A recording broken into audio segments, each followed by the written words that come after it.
अस्सलाम वालेकुम, welcome to my channel.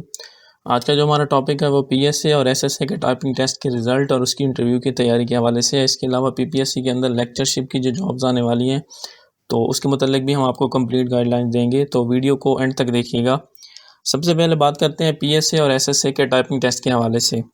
तो जैसा कि आपको पता है, बल्कि आपका आज टाइपिंग टेस्ट उम्मीद है कि पूरे पंजाब में कंडक्ट होना था और वो ऑलमोस्ट सब स्टेशन पे कंडक्ट हो गया होगा। एक दो स्टेशन पे इशू आया है सॉफ्टवेयर का, इसके अलावा ऑलमोस्ट सब स्टेशन पे ये जो टाइपिंग टेस्ट होना था वो कंडक्ट हो गया है। अब जैसे कि मैंने आपको बताया था, जो मैंने पहले स्केड्यूल शेयर किया था उसके अंदर टाइपिंग टेस्ट की जो डेट थी वो 14/9 थी। तो आज वो उसी डेट को टेस्ट जो है वो कंडक्ट हो गया है टाइपिंग टेस्ट। उसके अंदर उसी तरह रिक्वायरमेंट थी जिस तरह मैंने पहली वीडियो में बताई थी कि उर्दू की 25 और अंग्रेज़ी के लिए 35 वर्ड्स पर मिनट चाहिए थे। अब उसके अंदर ये एक इशू आया है कि कुछ स्टेशन पे ऐसा हुआ है कि जितनी सीट्स थी, तो जितने इंटरव्यू के लिए उन्होंने नंबर ऑफ़ कैंडिडेट्स इंटरव्यू के लिए बुलाने थे वो 3 की रेशो से बुलाने थे। मिसाल के तौर पर अगर किसी स्टेशन पे 10 सीट्स जो हैं वो वैकेंट हैं, तो जो नंबर ऑफ़ स्टूडेंट्स थे, नंबर ऑफ़ कैंडिडेट्स होने थे वहाँ पे 30 होने चाहिए थे। मतलब पहले 30 टॉपर को उन्होंने बुलाना था इंटरव्यू के लिए और उसके बाद उनकी सिलेक्शन होनी थी। लेकिन अब कुछ स्टेशन पे ये हुआ है कि जो 10, अगर फ़र्ज़ करें कि स्टेशन की 10 सीट्स थी, तो जो टाइपिंग टेस्ट हुआ है इंग्लिश का तो कुछ कैंडिडेट है उनका पास हो गया है, लेकिन जो उर्दू का टाइपिंग टेस्ट है वो अक्सर जो है कैंडिडेट उनका फ़ेल हो गया है। मतलब वो उस रिक्वायरमेंट तक ही नहीं पहुँचे जो उन्होंने 25 की स्पीड मांगी हुई थी। तो अब ऐसा है कि अब इसके अंदर 3 ऑप्शन आ रहे हैं डिपार्टमेंट की तरफ से, जो सुनने में आया है कि आप में से भी अक्सर ऐसे होंगे कैंडिडेट्स जिनका जो है उर्दू का टाइपिंग टेस्ट या शायद किसी का इंग्लिश का भी टेस्ट फ़ेल हो गया हो। तो उसके लिए अब ये 2-3 ऑप्शन हैं जो मैं आप लोगों से शेयर कर रहा हूँ, ये डिपार्टमेंट की तरफ से हैं कि इनमें से कोई एक भी जो है वो अप्लाई हो सकता है। इसके अंदर सबसे पहले ये है कि जहाँ पे अब मतलब 10 सीट्स थी और 1 या 2 स्टूडेंट्स जो कैंडिडेट्स पास हुए हैं, तो वहाँ पे तो नंबर ऑफ़ जो सीट्स थी वो 8, वो तो वैकेंट रह गई। तो उसका जो पहला ऑप्शन वो ये है कि ये सीट्स हैं दोबारा से एडवर्टाइज़ की जाएंगी, ठीक है। तो दूसरा जो ऑप्शन है वो ये है कि जिनका जो टाइपिंग टेस्ट है वो दोबारा से कंडक्ट किया जाएगा, यानी कि जिनका टाइपिंग टेस्ट फ़ेल हुआ है वो दोबारा से कंडक्ट होगा। और तीसरा जो ऑप्शन है, लेकिन वो मोस्ट प्रोबेबली ये है कि वो ऑप्शन नहीं ले सकते डिपार्टमेंट वाले, वो ये है कि जितनी स्पीड उन्होंने रिक्वायर की थी उतनी से कम आई है तो उस हिसाब से आपको मार्क्स दे दें। मिसाल के तौर पर 25 की स्पीड रिक्वायर की थी उन्होंने उर्दू के अंदर और आपने 15 की या 20 की जो है स्पीड आपकी आई है, या आपके उस हिसाब से आई, आपने 15-20 की जो स्पीड है वो आपके कंप्यूटर की स्क्रीन पे शो हुई है, तो उस हिसाब से वो आपको मार्क्स दे दें। मिसाल के तौर पर अगर 5 नंबर हैं टाइपिंग के और आपकी जो स्पीड है वो 15 या 20 वर्ड्स पर मिनट है, तो आपको 3 या 4 मार्क्स दे दें। लेकिन ये ऑप्शन, इसका मतलब बहुत कम चांस है। जो सबसे ज़्यादा जो ऑप्शन है जो जिसकी न्यूज़ है डिपार्टमेंट की तरफ से भी, वो ये है कि जिनका टेस्ट फ़ेल हुआ है, लेकिन एक और चीज़ भी है कि नंबर ऑफ़ सीट्स भी अगर पूरी नहीं हुई, तो मैं उनकी बात कर रहा हूँ। जैसे कि मैंने पहले कहा ना कि नंबर ऑफ़ सीट्स ही 10 थी मिसाल के तौर पर, और उस स्टेशन पे 50 बंदों ने जो था टेस्ट पास किया था, रिटन टेस्ट। और अब टाइपिंग टेस्ट के अंदर वो आए तो उनका जो टाइपिंग टेस्ट था 3 या 4 स्टूडेंट्स का वो पास हुआ। 50 में से 3-4 का पास हुआ और बाकी सबका फ़ेल हो गया। तो अब उसके अंदर तो चांस ही कोई नहीं है कि वो 10 सीट्स को कैसे फ़िल करेंगे।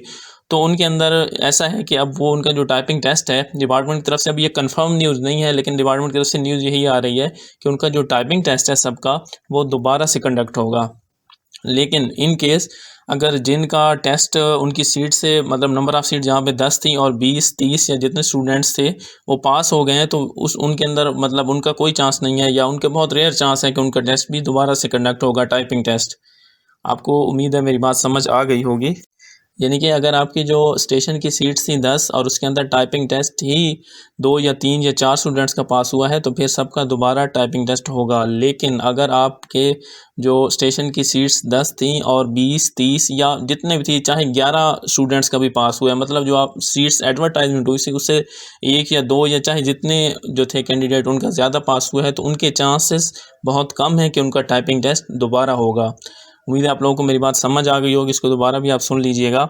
और ये अभी जस्ट कोई कंफर्म नहीं है, ये जस्ट न्यूज़ आ रही है डिपार्टमेंट की तरफ से कि ऐसा होगा, क्योंकि जो री एडवर्टाइजमेंट का प्रोसेस है वो काफ़ी लेंथी है, तो डिपार्टमेंट को सीट्स तो जो वैकेंट है वो उन्होंने फिल करनी है।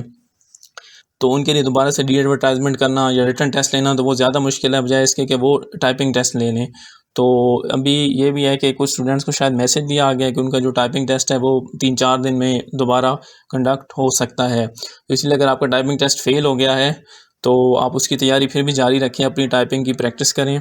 आपका जो टेस्ट है वो रिकंडक्ट होने के चांसेस काफ़ी ज़्यादा हैं, और इस बात के चांसेस हैं कि दोबारा रिकंडक्ट होगा।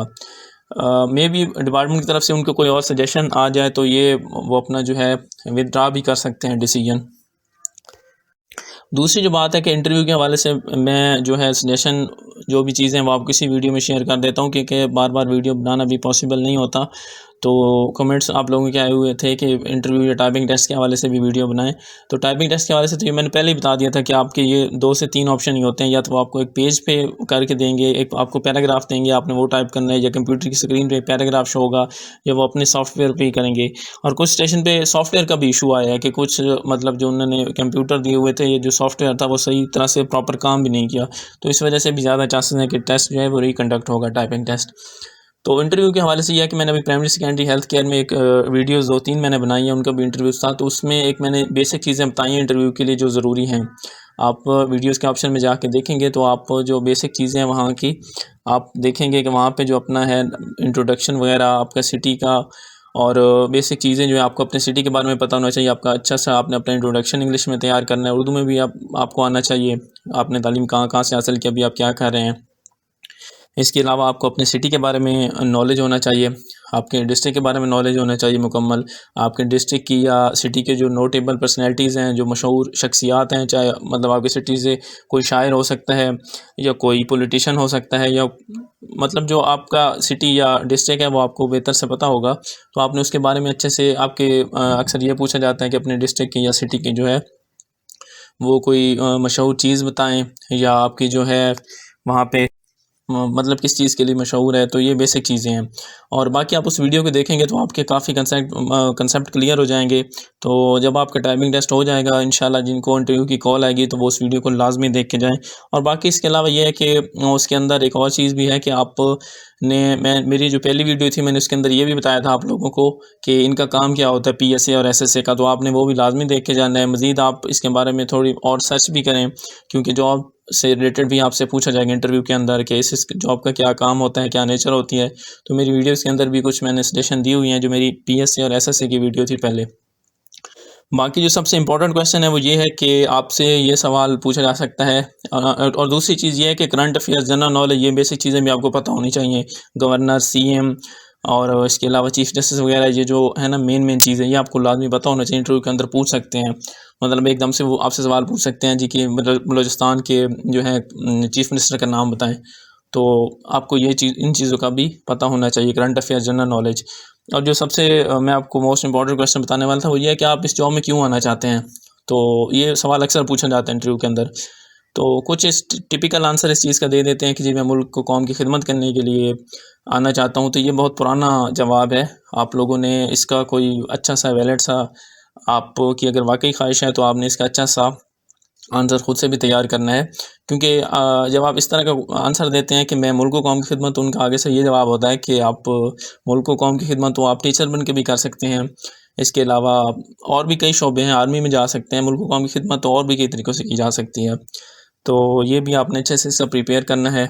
और इसके अलावा अगर आपने वाकई पुलिस में पहले अप्लाई किया हुआ है तो आप वो भी बता सकते हैं कि मैं पहले भी अप्लाई कर चुका हूँ, या मुझे फोर्सेस में जाने का शौक़ है तो मैंने आर्मी में अप्लाई किया था, पहले पुलिस में। मतलब वो आप पे डिपेंड करता है कि आपने उसको किस तरह से, अगर आप पहले से अप्लाई कर चुके हैं तो आपने उसको किस तरह से हैंडल करना है। दूसरी जो चीज़ है मेरी, वो ये है कि PPSC के लेक्चर के हवाले से है कि लेक्चर पोस्ट जो है PPSC के अंदर, तो ये लेटर में आप लोगों की स्क्रीन पे भी शो हो रहा होगा कि जो है जी डायरेक्टर ऑफ एजुकेशन कॉलेजेस को ये लेटर लिखा जा चुका है कि आपके जो कॉलेजेस में वेकेंट पोजीशन है, फ़िलहाल मेल लेक्चरर की आई हैं, तो उनकी डिटेल हमें भेजें।